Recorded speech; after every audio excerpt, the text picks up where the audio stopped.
Halo semuanya, selamat datang kembali dalam mata kuliah Manajemen Sumber Daya Manusia di pertemuan ke-9.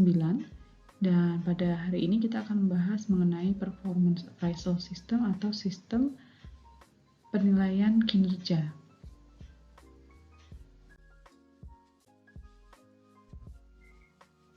Yang pertama kita akan bahas tentang pengertian dari penilaian kinerja atau performance appraisal.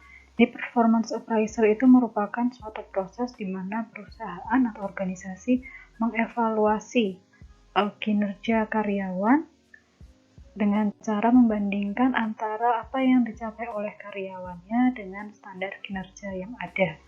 Jadi di perusahaan pasti sudah ada standar kinerja yang harus diperoleh oleh masing-masing karyawan.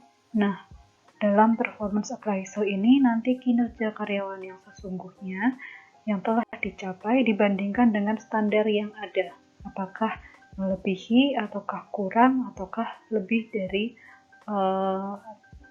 standar yang ada.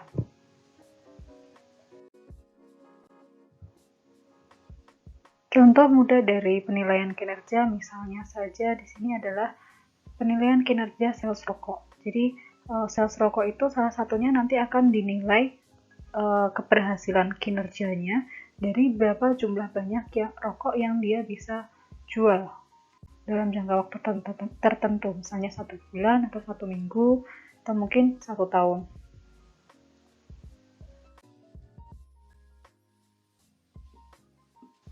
Yang selanjutnya kita bahas adalah faktor kinerja yang perlu dinilai. Yang pertama di sini adalah kuantitas kerja dan juga kualitas kerja.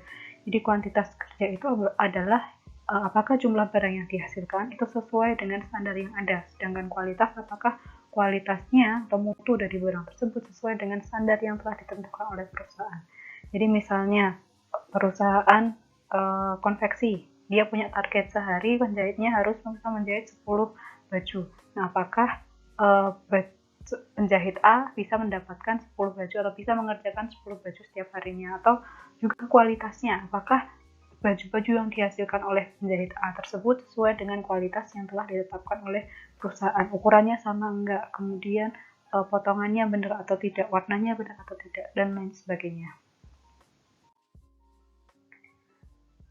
Yang selanjutnya perlu dinilai itu juga keandalan. Keandalan itu berarti bisa tidaknya karyawan mengikuti instruksi. Contohnya tadi misalnya dalam perusahaan konveksi, ya apakah karyawan bisa mengikuti misalnya ada instruksi tentang cara pembuatan baju dengan model yang baru. Apakah karyawan tersebut bisa mengikuti instruksinya, kemudian menciptakan hasil produk yang sesuai. Kinerja karyawan itu juga perlu dinilai dari tingkat kehadirannya. Jadi apakah karyawan itu datang sesuai dengan jam yang telah ditentukan, atau mungkin dia datangnya telat-telatan, atau mungkin malah tadi izin dan lain sebagainya. Jadi itu juga perlu dinilai. Seperti misalnya juga dosen menilai mahasiswa juga berdasarkan dari kehadiran di kelas. Faktor kinerja lain yang perlu dinilai dapat dilihat di sini ada juga inisiatif, kemudian juga kerajinan maupun sikap dari karyawan. Jadi banyak sekali poin-poin yang bisa digunakan untuk menilai kinerja karyawan. Nah, perusahaan bisa menggunakan salah satu dari faktor ini atau bisa mungkin menggabungkan dari beberapa faktor ini. Seperti kalau mahasiswa, penilaian akhirnya itu tidak hanya dari satu komponen, misalnya kehadiran saja, tapi juga dari partisipasi, kemudian nilai UTS, nilai UAS, kehadiran, dan juga nilai tugas, nilai kuis, dan lain sebagainya. Jadi banyak hal yang dinilai, bukan hanya satu faktor saja. Mungkin ada yang menanyakan, apa sih manfaat dari penilaian kinerja? Nah, di sini bisa diketahui beberapa manfaat penilaian kinerja. Yang pertama adalah perbaikan prestasi kerja. Jadi, ketika karyawan prestasi kerjanya atau kinerjanya di bawah standar, maka dengan adanya penilaian kinerja, hal tersebut bisa diketahui. Kemudian, manajer atau atasan bisa memotivasi karyawan atau mungkin meminta karyawan untuk bisa melakukan kinerja dengan lebih baik. Kemudian juga penyesuaian kompensasi. untuk karyawan yang kinerjanya baik, maka kompensasi yang diberikan juga akan bisa jadi bertambah. Beda dengan karyawan yang kinerjanya berkurang atau tidak mencapai target. Untuk karyawan-karyawan yang seperti itu, maka pemberian tambahan kompensasi mungkin harus ditunda. Penilaian kinerja juga dapat digunakan sebagai dasar keputusan untuk melakukan promosi. Jadi karyawan dengan kinerja yang baik akan dipromosikan ke jabatan yang lebih tinggi.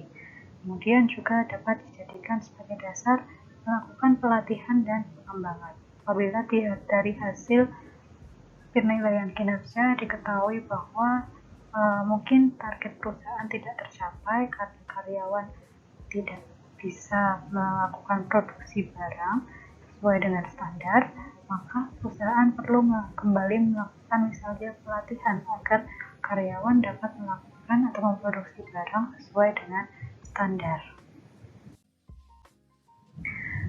Kemudian kita akan membahas siapa sih yang dapat melakukan penilaian terhadap kinerja karyawan. Yang pertama di sini adalah atasan. Atasan itu karena dia berada dalam posisi yang lebih atas daripada karyawannya, dia memiliki pengetahuan akan tugas dan tanggung jawab dari masing-masing bawahan, sehingga dia diharapkan dapat melakukan penilaian secara objektif. Nah, dia juga memiliki tanggung jawab untuk mengelola unit yang dia bawahi, sehingga dia juga punya tanggung jawab untuk bisa menilai bagaimana karyawan tersebut yang merupakan bawahannya melakukan tugas dalam unitnya. Kelemahannya ketika penilaian kinerja dilakukan hanya oleh atasan itu dapat memanipulasi hasil evaluasi atau penilaian kinerja. Maksudnya adalah dia dapat memberikan nilai yang lebih tinggi pada orang-orang yang dia senangi dan juga memberikan nilai yang rendah pada karyawan-karyawan yang memang dia tidak senangi. Kemudian juga mungkin dia hanya menekankan pada aspek-aspek tertentu dan melupakan aspek yang lain. Jadi tadi ketika ada banyak faktor yang harusnya dinilai dalam kinerja karyawan, tapi atasan hanya menilai mungkin dari satu faktor saja atau dari satu aspek saja. Selain atasan yang dapat menilai bawahan dalam performance appraisal atau penilaian kinerja, bawahan juga dapat menilai atasan. Hal ini dikarenakan bawahan berada dalam posisi yang secara langsung dapat melihat apakah atasan dapat mengelola departemennya atau mengelola unitnya secara efektif dan efisien. Namun, di sisi lain, apabila bawahan melakukan penilaian kepada atasan, kadang bawahan merasa tidak leluasa untuk memberikan penilaian yang sejujurnya ketika memang atasan berperformance kurang baik. Hal ini dikarenakan karena bawahan takut tindakan balasan dari atasan. Kalau misalnya karyawan menilai jelek atasannya, maka mungkin nanti atasannya akan bisa membalas dendam kepada bawahannya. Sehingga karena mereka takut, mereka tidak bisa menilai dengan yang sejujur-jujurnya. Penilaian kinerja yang lain dapat dilakukan oleh rekan kerja yang biasanya berasal dari tim yang sama dengan karyawan tersebut. Jadi, anggota tim itu biasanya akan saling mengetahui kinerja dari masing-masing individu dan juga kontribusi dari masing-masing individu terhadap kinerja kelompok tersebut. Namun, kelemahannya apabila menggunakan rekan kerja dalam penilaian karyawan, biasanya satu sama lain akan merasa enggan. Kemudian juga akan ada rasa saling suka tidak suka sehingga hasil penilaian kinerjanya itu masih bias. Pihak lain yang dapat melakukan penilaian terhadap kinerja karyawan adalah diri sendiri. Hal ini dikarenakan diri sendiri mengetahui apa yang seharusnya dilakukan dalam suatu pekerjaan dan juga bagaimana cara memperbaiki kinerja ketika melakukan pekerjaan tersebut. Jadi diharapkan dengan adanya penilaian diri sendiri, karyawan dapat menilai secara objektif kinerja dari masing-masing pribadi. Kemudian terdapat juga kelemahan dari penilaian terhadap diri sendiri. Kelemahannya yaitu bahwa karyawan biasanya akan cenderung merasa bahwa kontribusi dia ataupun kinerja dia itu akan lebih baik daripada orang lain, karena tidak ada karyawan yang ingin merasa bahwa kinerja dia di bawah kinerja temannya atau rekan kerjanya, sehingga kadang penilaian terhadap diri sendiri pun juga akan bias. Penilaian kinerja karyawan juga dapat dilakukan oleh pihak eksternal, misalnya saja pelanggan. Hal ini dikarenakan pelanggan atau klien biasanya adalah orang-orang yang langsung berhubungan dengan karyawan, terutama dalam bidang jasa. Dengan adanya pelanggan yang menilai karyawan dipaksa untuk bertanggung jawab dan memberikan pelayanan terbaik, sehingga kinerjanya juga akan dinilai baik oleh pelanggan. Namun, keburukannya adalah tidak semua pelanggan atau klien itu bersedia berpartisipasi dalam penilaian kinerja karyawan. Contoh bentuk penilaian kinerja yang dilakukan oleh pelanggan adalah misalnya saja penilaian kinerja teller yang dilakukan oleh nasabah bank. Jadi ketika selesai melakukan transaksi di beberapa bank, teller akan menanyakan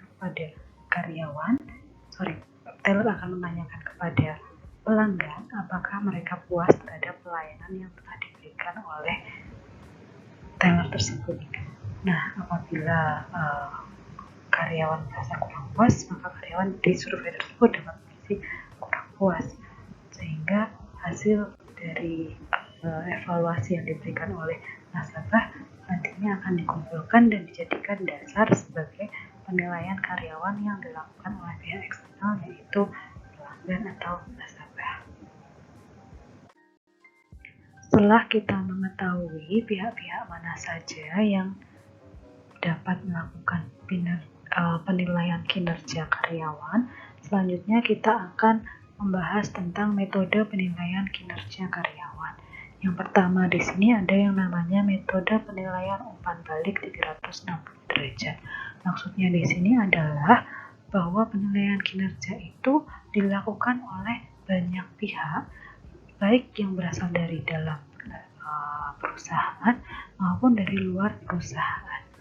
Jadi seorang karyawan itu bisa dinilai oleh langsung banyak pihak, dari atasan, dari bawahan, rekan sekerja, kemudian pelanggannya, maupun juga dari diri sendiri.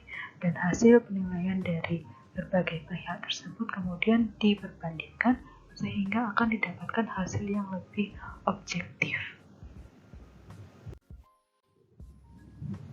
Metode penilaian kinerja yang selanjutnya itu adalah metode insiden krisis atau critical incident method. Di sini maksudnya adalah perusahaan itu memiliki dokumen tertulis mengenai tindakan karyawan yang sangat positif dan juga sangat negatif.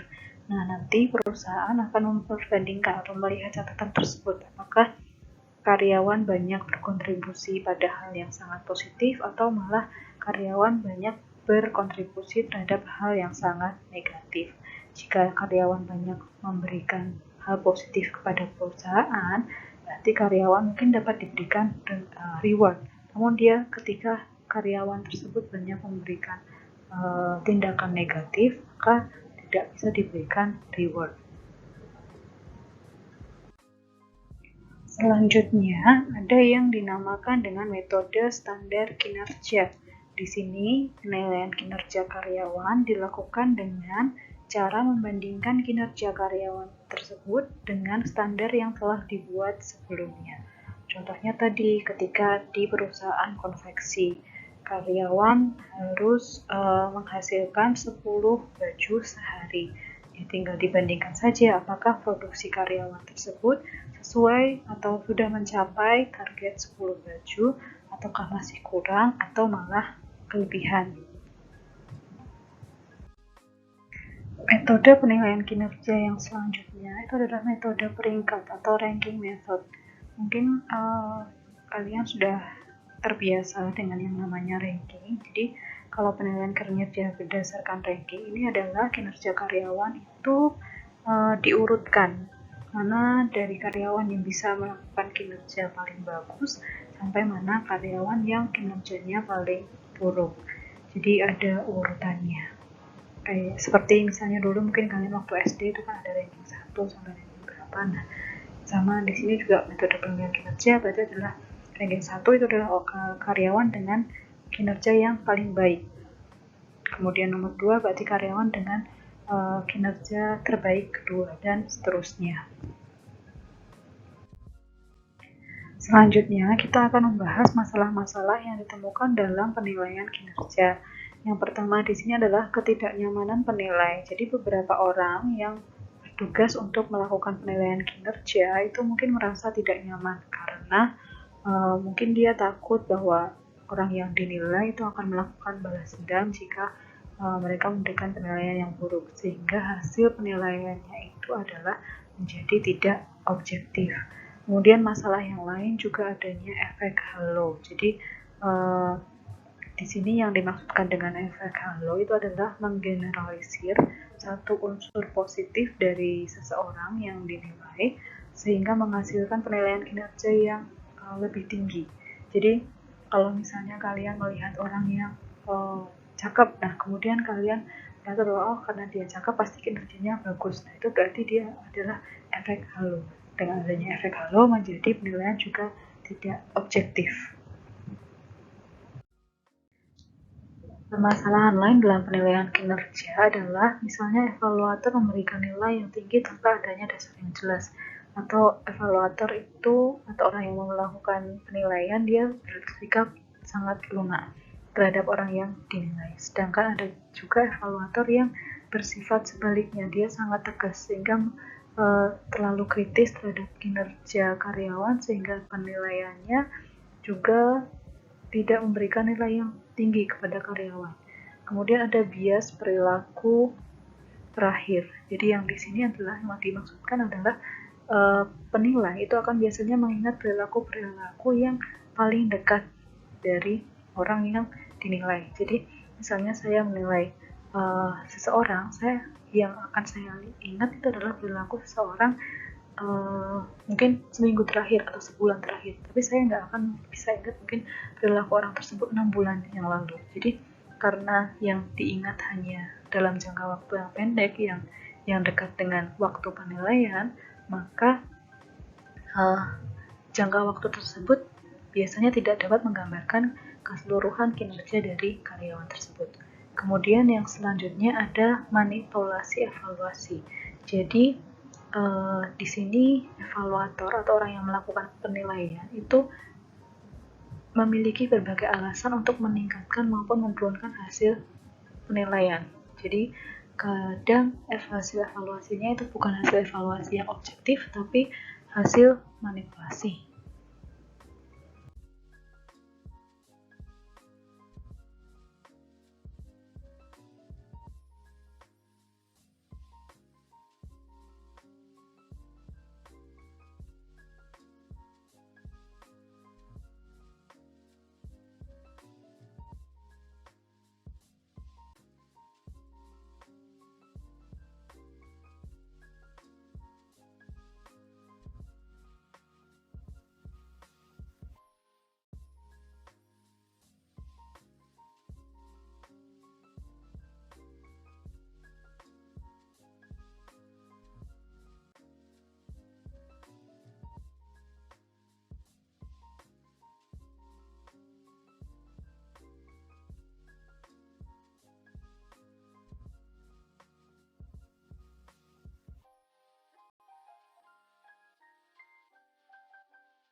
Jadi di sini ada beberapa alasan evaluator memberikan atau merendahkan hasil penilaian kinerja.